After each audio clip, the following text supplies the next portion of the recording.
रहे हैं फ्लोरोसेंस इन सिटू हाइब्रिडाइजेशन की, जिसे हम फिश टेक्निक के नाम से भी जानते हैं। जो ये फिश टेक्निक है, इसका मेजरली जो इस्तेमाल है, आप एमएससी के पेपर के लिए कर सकते हैं। इस्तेमाल आपका एमएससी पेपर में आपके आ सकता है ये, आपके बीएससी, आपके नीट और आपके नेट, ये कुछ 3-4 एग्जाम है। फिश टेक्निक बहुत इंपॉर्टेंट हो जाती है। तो फिश टेक्निक का हम चलो पढ़ते हैं। फिश जो टेक्निक है, इसके कुछ यूजेस हैं। तो पहले हम यूजेस देख लेते हैं। आपको पता होगा कि फिश टेक्निक है वो जीन से रिलेटेड टेक्निक है, जिसमें हम जीन का यूज़ करते हैं, जिसमें हम जीन आइडेंटिफाई करते हैं। तो ज़्यादातर जितनी भी डिजीज़ जितनी जीन से रिलेटेड होती है, उसको डायग्नोसिस करने के लिए हम फ्लोरोसेंस इन सिटू हाइब्रिडेशन का यूज़ करते हैं।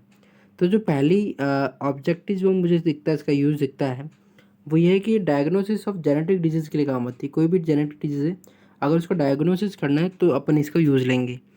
इसके अलावा जीन मैपिंग, जीन की अगर लोकेशन हमें फाइंड करनी है तो इसका इस्तेमाल होता है। इसके अलावा अगर आपको क्रोमोसोम में कोई भी एबनॉर्मलिटी पता करनी है तो क्रोमोसोमल एबनॉर्मलिटी के लिए भी इस टेक्निक का यूज़ होता है ना। इसके साथ में आपको अगर कोई कंपेयर करना है क्रोमोसोम्स, तो आपको इस टेक्निक का यूज़ लेना होता है। तो अब फिश टेक्निक के अंदर आपको मैंने बताया कि जीन के रिलेटेड टेक्निक है। तो फिश टेक्निक का ये आपको किस तरह से हेल्प कर सकती है। तो जीन टेक्निक का सबसे मेजरली जो हेल्प है आपको देने वाली वो है कि आपको लोकेशन फाइंड करने में जीन की बहुत ज़्यादा हेल्प करती है। अब जो फ्लोरोसेंस है, आपको याद है फ्लोरोसेंस का मतलब यहाँ पर लाइट है।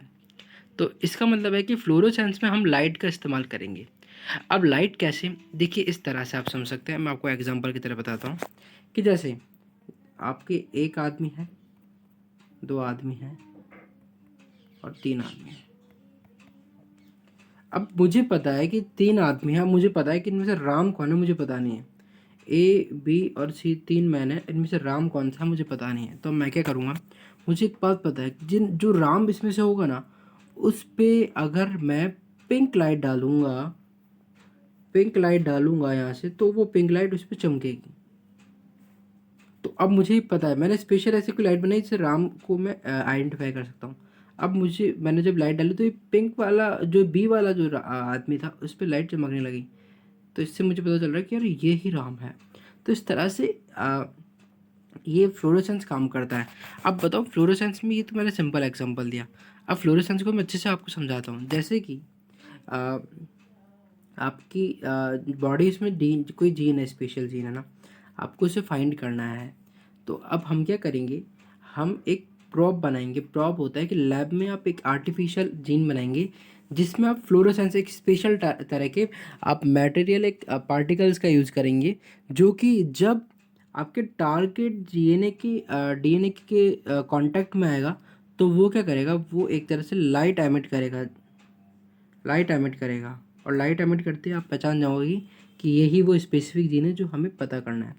तो इसकी प्रोसेस मैं आपको बताता हूँ। तो प्रोसेस में पहले हम क्या करते हैं, हम एक प्रॉब रेडी करते हैं। अब प्रॉब लोगों को समझ नहीं आता कि प्रॉब होता क्या है। तो प्रॉब कुछ नहीं, एक डीएनए सीक्वेंस होता है। जैसे कि अगर आपको कोई टारगेट डीएनए है, तो उसका कॉम्प्लीमेंट्री आप डीएनए जो कॉम्प्लीमेंट्री जो स्ट्रैंड है, वो आप कहाँ में बनाओगे, लैब में बनाओगे। और कॉम्प्लीमेंट इसलिए बनाएंगे क्योंकि जो डीएनए होता है, उसमें एक स्ट्रैंड और दोनों स्ट्रैंड कॉम्प्लीमेंट्री होते हैं एक दूसरे के, तब जाकर अटैच होते हैं। तो इसलिए प्रॉब में हम कॉम्प्लीमेंट्री डीएनए यूज़ करेंगे टारगेट डीएनए का। टारगेट डीएनए कौन सा, जो दूसरे की किसी की बॉडी में जिसको हमें फाइंड करना है। तो प्रॉब में हम लैब में एक आर्टिफिशियल डीएनए, एक artificial segment, artificial sequence ready करते हैं। उसमें हम फ्लोरोसेंट मिलाते हैं। तो जैसे कि इसमें एक टेक्निक में बता रखा है कि एक प्रॉब मैंने बनाया है। तो प्रॉब में जैसे प्रॉब है, इसमें मैंने फ्लोरोसेंट ऐड करा है। अब प्रोब आप एक चीज़ नोटिस कीजिएगा कि प्रॉब जो मैंने बनाया है वो अपोजिट है। जैसे कि इसमें 5 और 3 जो एंड है, इस वाला पार्ट का, इसका अपोजिट आप नीचे देख सकते हैं कि जो इसका अपोजिट ए से टी का बॉन्ड बनाता है। तो हमने प्रॉब में ये करा कि हमें इस डीएनए को, स्पेसिफिकली डीएनए को हमें पता करना था। तो हमने इस जो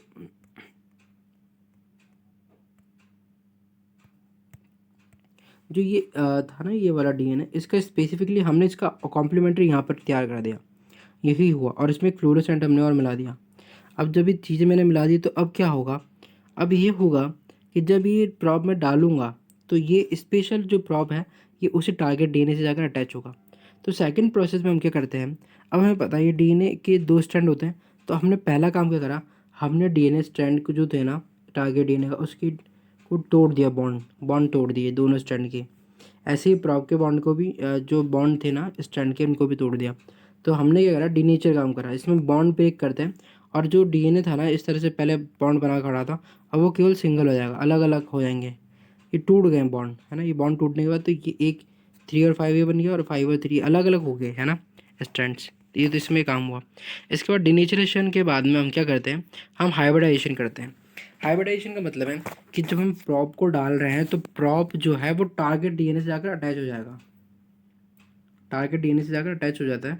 अब जो टारगेट डीएनए से जाकर अटैच होगा तो अब क्या होगा, इसमें हमने मिला रखा है फ्लोरेसेंस। तो फ्लोरेसेंस रेड कलर की स्ट्रक्चर मैंने बना रखी है ना, तो एक तरह से लाइट एमिट हो रही है भैया। तो हमें पता चल जाएगा कि जो डीएनए से हम चाह रहे थे जिस टारगेट डीएनए से जुड़ना, उस टारगेट डीएनए से जुड़ चुका है। अब जब हम इसको किसी माइक्रोस्कोप, स्पेशल इलेक्ट्रॉनिक माइक्रोस्कोप में जब देखेंगे तो इसमें आपको दिखेगा प्रॉप चमकते हुए दिखेंगे, तो आप पहचान जाओगे कि कौन सा जो हमें जो टारगेट डीएनए था वो हम यही है। इसके बाद हम इसकी एनालाइज करते हैं और इस तरह से पूरी टेक्निक हो जाती है। तो ये थी फिश टेक्निक। अगर आपको मेरी वीडियो पसंद आई तो प्लीज़ चैनल को सब्सक्राइब कीजिएगा।